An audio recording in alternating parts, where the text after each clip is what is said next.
News क्या Twitter से जानते हैं आप? व्यूज क्या टीवी चैनल से लेते हैं आप? कौन देगा निष्पक्षता की गारंटी?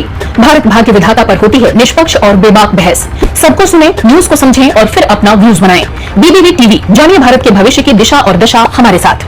नमस्कार, एक बार फिर स्वागत है आपका हमारे चैनल बीबीवी टीवी पर और मैं हूं आपके साथ ईशा गर्ग। देश में साल 1931 में जातीय जनगणना हुई थी, लेकिन उसके बाद ये प्रोसेस बंद हो गई। अब लगभग 100 सालों बाद एक बार फिर कास्ट सेंसस का ऐलान हुआ है। केंद्र सरकार के इसे मंजूरी देने के पीछे कई कयास लगाए जा रहे हैं, लेकिन इस बीच कई सवाल आते हैं।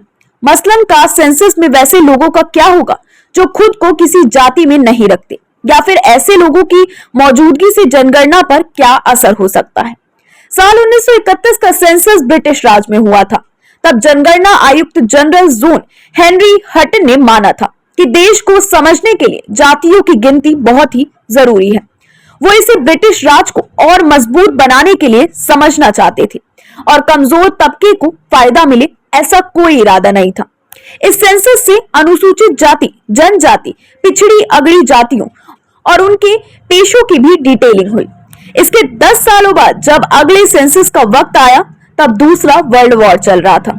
लड़ाई के कारण प्रोसेस आधी अधूरी रह गई।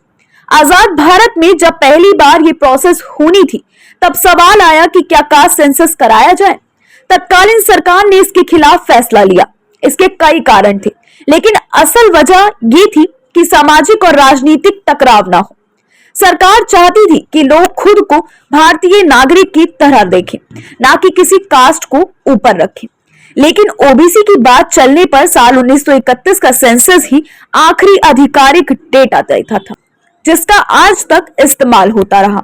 साल 2011 में socio economic and caste census के दौरान जब सरकार ने जाति संबंधी जानकारी पर काम शुरू किया, तब लाखों लोगों ने जाति बताने से इनकार कर दिया या लिखा कि वो जाति में यकीन नहीं रखते।